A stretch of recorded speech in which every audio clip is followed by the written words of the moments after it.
На Селигере много островов, самый известный – Столобный.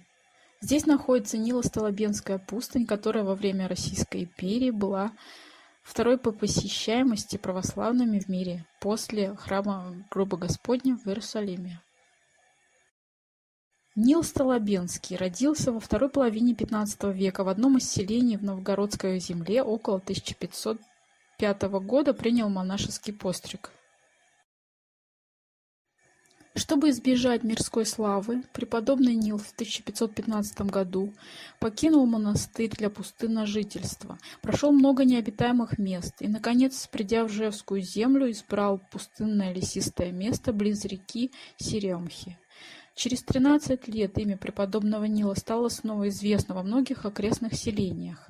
Многие стали приходить к нему за благословением, наставлениями и советами. Подвижническая жизнь святого отшельника вызвала мирскую хвалу, и это крайне огорчало, и он снова покинул место своего жительства. Переселение преподобного Нила на пустынный остров на озере Селигер, названный впоследствии в его честь, произошло в 1528 году. Первую зиму святой прожил в выкопанной им пещере, а затем построил небольшую деревянную келью и часовню.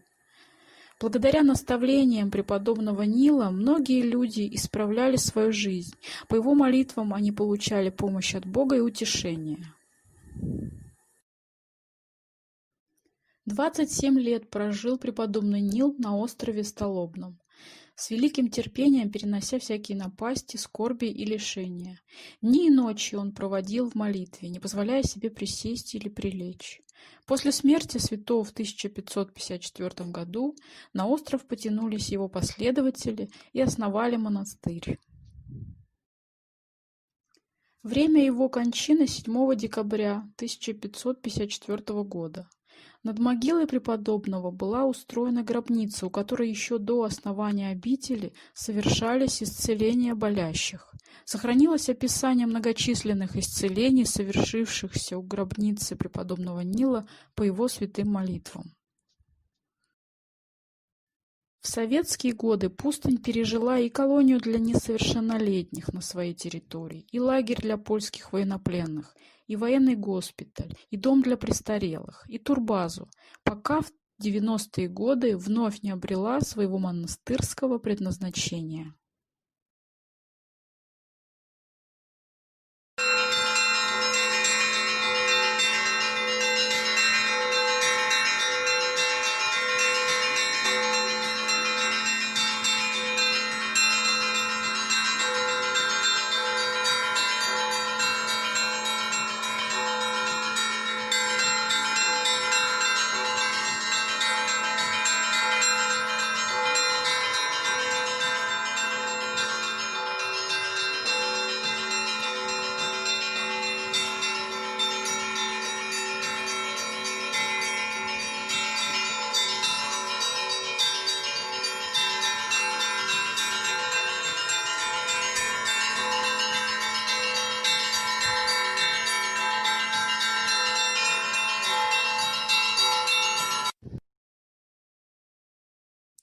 Сейчас в Нило-Столобенской пустыне расположен мужской монастырь.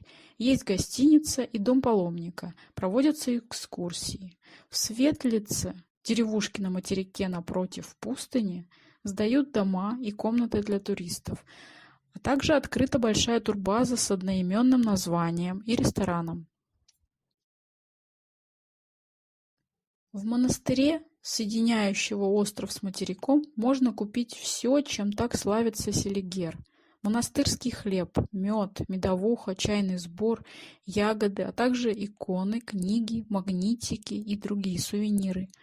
А также у моста еще и рыбу, копченый угорь, судак, сом, вязаные изделия и многое другое. Все отменного качества, но и недешево. Добраться до Ниловой пустыни можно двумя способами. Либо по Селигеру из Осташкова на экскурсионном теплоходе, либо на автомобиле 25 километров от райцентра. А достопримечательности острова открыты для посещения ежедневно. Вы сможете осмотреть всю обитель и подняться на колокольню Богоявленского собора. чтобы собственными глазами увидеть захватывающий дух панорамы Селигера.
Спасибо за просмотр.